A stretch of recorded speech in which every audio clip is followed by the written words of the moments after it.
Welcome to Frank Ranks Comics week number 9.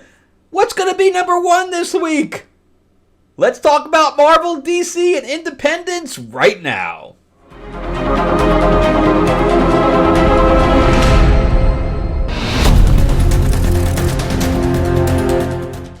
Welcome back to the channel, everyone. Thank you so much for spending time with me as we rant about movies, comic books, and television shows, as well as the occasional board game. I am your host, Frank Zanca. I'm an award-winning screenwriter, novelist, and comic book writer, as well as a filmmaker. And yeah, jumping back on set in a couple of weeks. About to go into pre-production. Going to be doing some call sheets. Woohoo! I have no idea what this thing's even about. We're doing verticals, so if you've never seen verticals, it's the name of the company is called Real Shorts. That's what I'm going to be working for a little while. All right, so remember to give me a like, give me a thumbs up, give me a subscribe if you can. Yeah, we have gotten some new subscribers, so thank you guys so very much for jumping in. I would love to hit 4,000 subscribers eventually here. Also, if you'd like to read anything that I've written, go to Amazon.com and type in my name, Frank Zanca. I have stuff from pretty much all the genres. You'll see my sci-fi quadrilogy, Destiny Aurora, that was also made into an audiobook. It was a graphic novel. It's a board game. It's an RPG. It's get a little bit of everything in there. I also have my fantasy novel, which is Tales of Ravenor the Iron Witch. I have a Sixth Sense ghost story called The Awakening.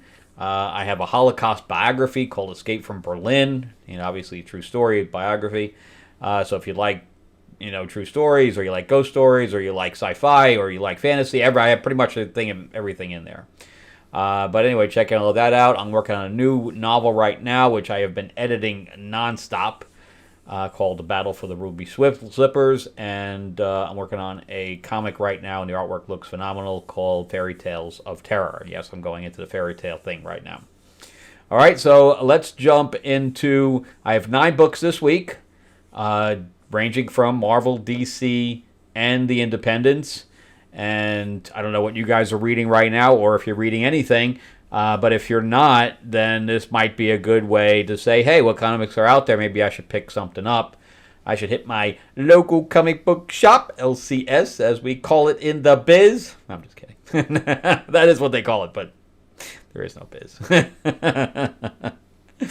All right, so we're going to start out with a DC book to begin with at number 9. And this is my last one of this. I will be dropping this title. It is practically unreadable, and that is Catwoman. So this is written by Thorin Grunbuck, and I did like the beginning of her Red Sonja run, but by the end I was like, did you plot anything here? It's all over the place. And this here shows me that she does not understand Catwoman in the least. We haven't had a good Catwoman run. I did like Ram V's run, but that was like 3 years ago. We had Teenie Howard after that, and now we got Thorin Grunbuck, and she's just not getting it. And I think that I forgot I think that was under Batman when they were supposed to get married. But yeah, then the artist on that ended up writing for a little bit as well. But she took Selina out of Gotham, and she's after some kind of, she's in Europe, and people are killing off her old aliases. Her name is Evie in this or something like that. None of it makes any sense. She's after a key. I just don't care. It's unreadable. It is unreadable. It is unrecognizable as Catwoman. And then she has this fight scene with this dude who's about twice her size, who hits her in the back of the head with a bat. And she gets back up. No way. You get hit in the back of the head by a guy twice your size, you are not getting back up. Not getting back up at all. And then they share punches, where she gets punched in the face by this dude. She is not getting up. The whole thing with Catwoman is that she's nimble and she avoids punches. She doesn't take them. The writer just has no clue what she's doing. Just none. And this is a drop. Sorry, you hired the wrong people to write your characters, because these people have to put pitches in. So somebody, the editor, accepted this pitch. So it's not even just the writer's fault, it's the editor's fault too. Another book I am dropping, is this the same number? No, 74. This is a Marvel book, so we're going back and forth here with the big two. And that is Avengers by Jed MacKay. Jed MacKay writes Moon Knight very, very well. But he has a main character, and then he has supporting characters, so he can always lean on Mark Spector / Moon Knight as his lead character. He's writing X-Men right now, and he's writing Avengers, and they are both extremely poor. He does not know how to write a team book. It's all over the place. It makes no sense. And then he had written Black Cat at one point, and he throws her in here, which makes no sense, because she teams up with Kang to steal this thing, but Kang has an armada waiting outside. Why didn't he just use the armada to threaten the thing to give him the object, when it was like some kind of a thumb drive in the future in the space? There's no technology outside of a thumb drive. And the reason I even picked this back up was because Storm was in it, and everybody has been watching my channel knows that Storm is probably one of my favorite just Marvel characters in general. And I'm really hoping, like, if there's no Storm figure, I would love to get, you see, the figures in the back there, but I have a statue of her, but there's no figure of her at this point. So I kind of hope they don't mess with her too much when they do the X-Men thing, so I can actually get a figure of her. The Halle Berry never did it for me, I'll tell you that. She never embodied Storm to me at all. But anyway, this book was about the Grand Master and all this stuff. I just got it until the Black Cat run was over. But it's trash. It's just absolute trash. And I am dropping it. So thank you very much, Jed MacKay, for saving me some money. And then we have number 7. We have Batman, Superman, World's Finest. And I had dropped this originally. It's by Mark Waid. The first probably 2 years of this thing. What number are they on now? 30-something? 31. I think I got it for like the first 20 issues or something like that. And it was all very, very good. But then Dan Mora dropped off it as far as the artist was concerned. And I think the quality just went down because he was writing a whole bunch of things. And the only reason... So I had dropped this several months ago. But I just saw Aquaman on the thing riding a seahorse. I'm like, oh, I got to pick it up. And that version of Aquaman is not even in the book. But this is pretty bad. It's about the Floronic Man taking control of Swamp Thing, and they're underwater, which makes no sense. And Superman is speaking underwater, which also makes no sense because he can only hold his breath. He can't... I mean, when he's out in space, he's holding his breath. He's not talking. That's why... Sometimes he has, full space gear on, because that means he's got to communicate. So, but yeah, this whole thing just did not work, and I'm redropping it. So I picked it up and I'm redropping it. So these 3 books are books that I'm not continuing. All right, so number 6, another DC book. Notice that there's no independence yet. Notice there's no independence yet.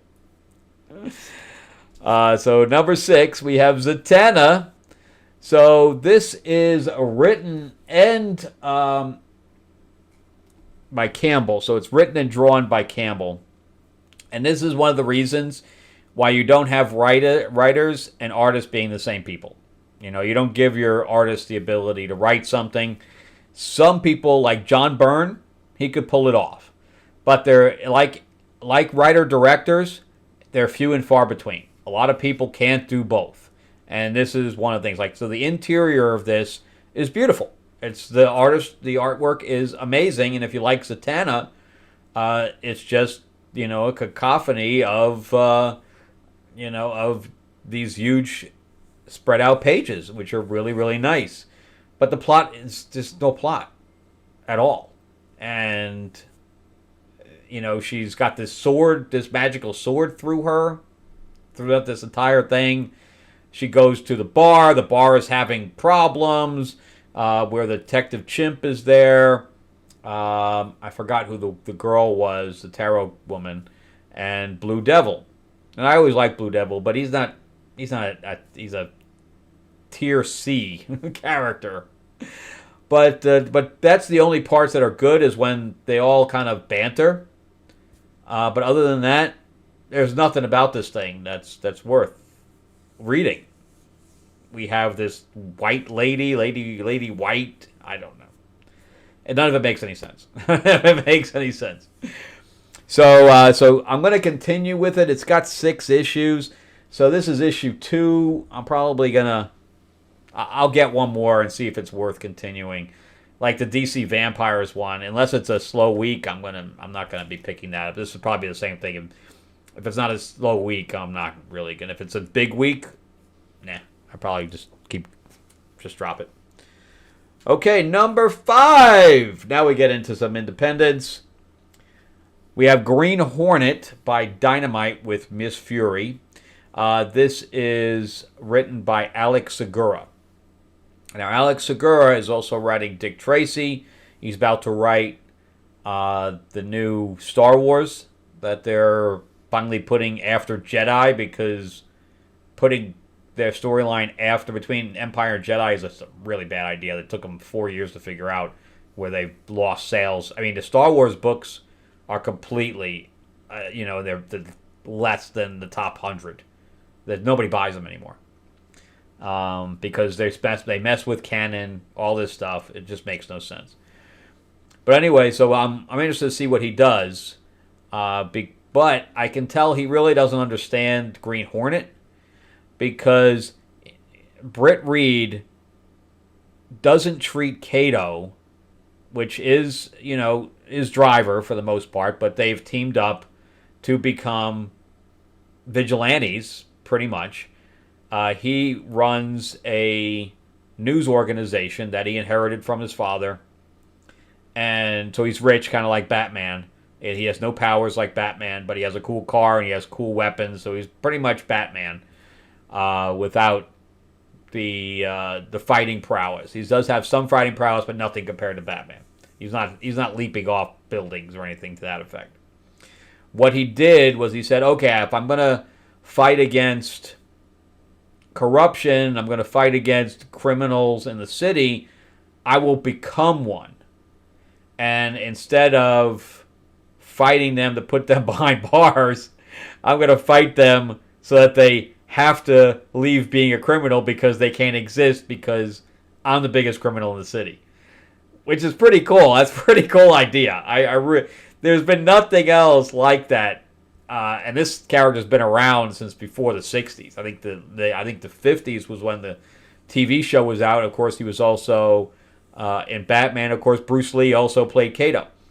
But they were always confidants, right? They were always on the same level, Green Hornet and Kato. Or Britt and, I don't know Kato's real name. I guess his real name is Kato. Is his last name. I don't know his first name. It shows how much of I'm a fan I am. It was a little before my time, but I still like the character, and I still have read pretty much everything that's come out with him. But I always call him Kato. I don't know if they've seen. I know they say his first name, but it's not in my head. But anyway, so in this book, he treats Kato like dirt. I mean, he treats him like dirt. And every time he does that, I'm like, what are you doing, man? What are you doing? And I'm getting mad at the book. So that's the reason why I don't like this is going to go on for 6 issues, and it's issue 3 right now. And I'm like, I don't know, man. This is, I don't know if I can keep getting mad at the book like this. And I do like the storyline where one of their, because both him and Miss Fury were trained by one of the old superheroes, and the superhero is coming back as like evil.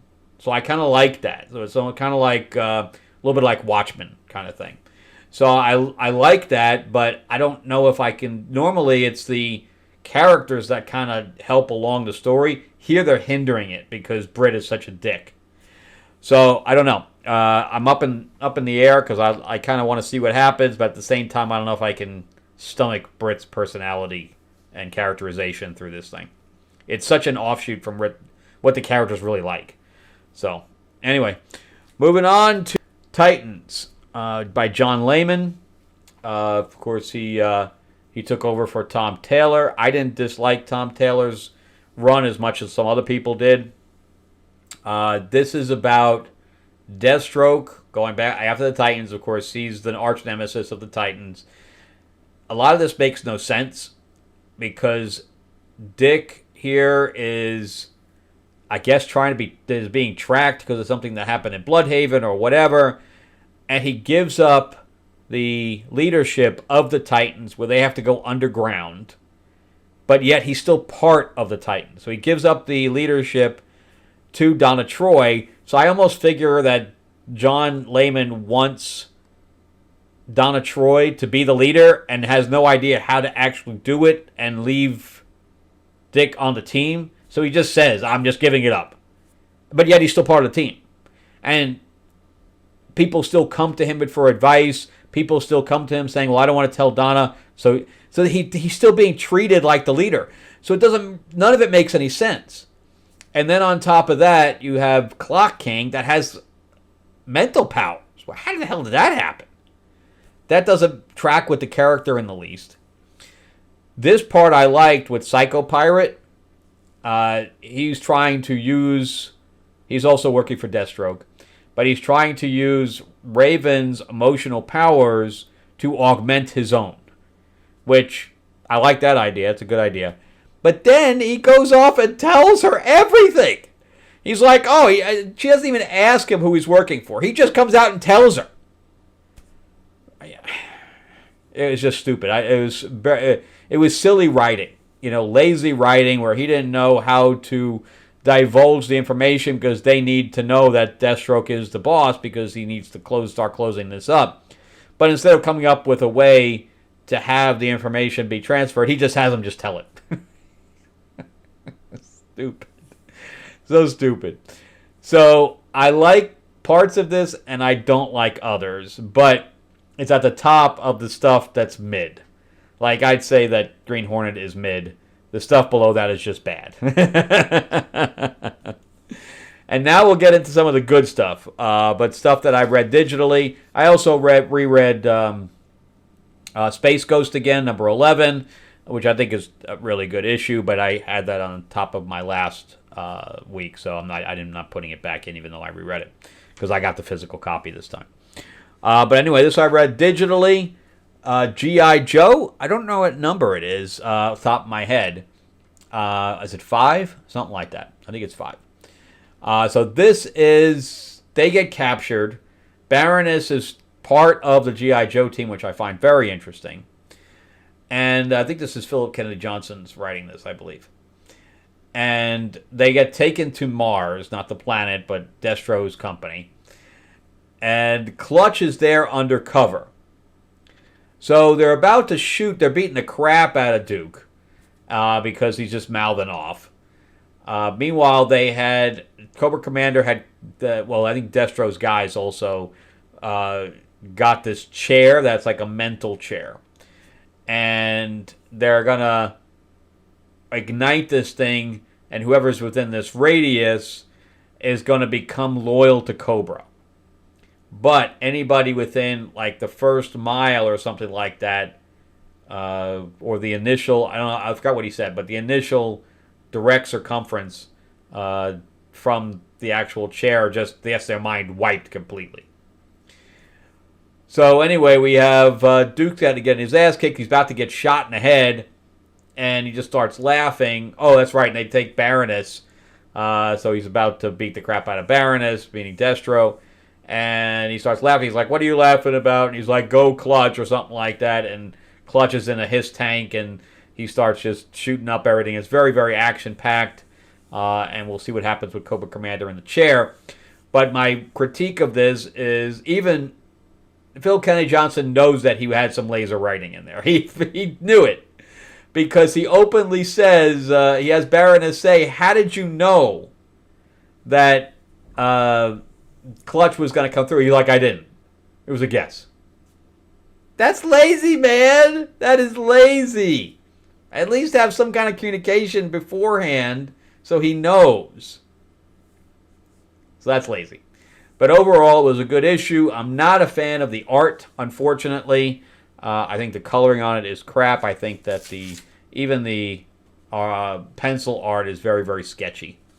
So there's that. But as far as the storyline's concerned, I do like it. And number 2, Ghost Machine. Notice that we're all in Independence now for like the upper 3. Because the last one's independent also. But anyway, we have Geiger, again by Ghost Machine, by Jeff Johns. I have not read this book, but I just read like the first 6 that were in a graphic novel format in a collection. And the artwork is phenomenal. I mean, really good.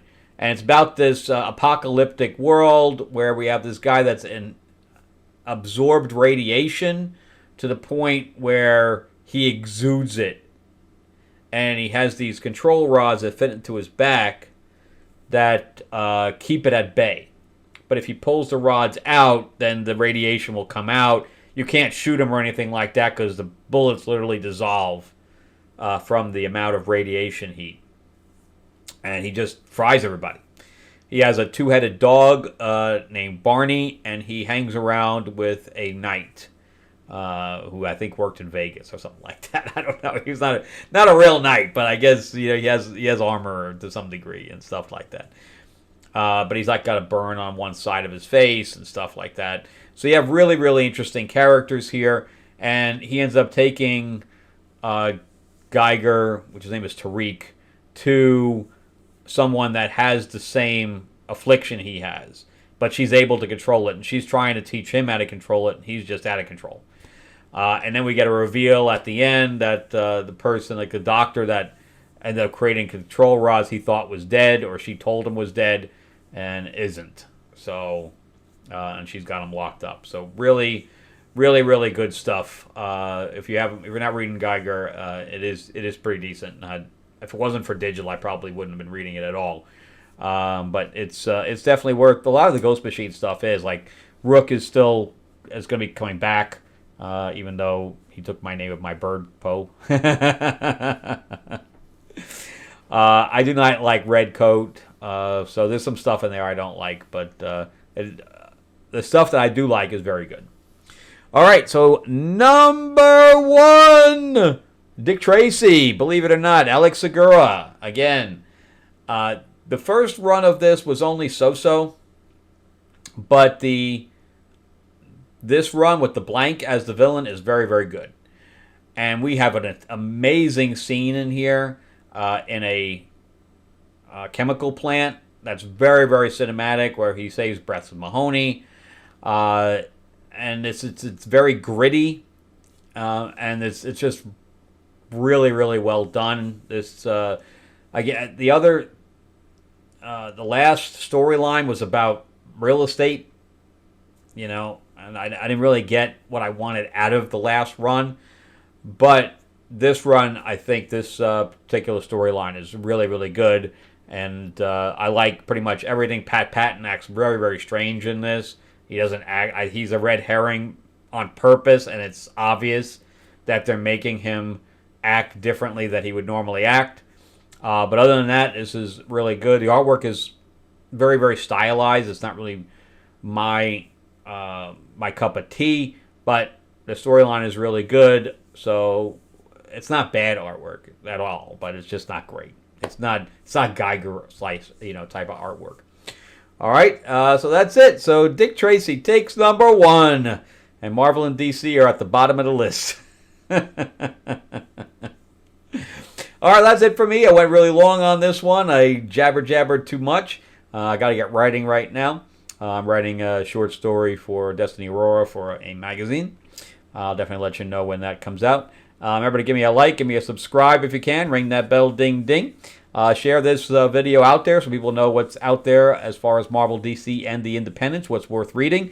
And check out my series about will these comics make good film and television shows, which I do 3 times a week right now anyway until I go back on set, and then that's going to probably slow down a little bit.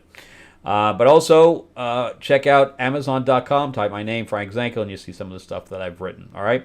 I'll see you guys on the next episode. Thanks for watching. All right, bye-bye.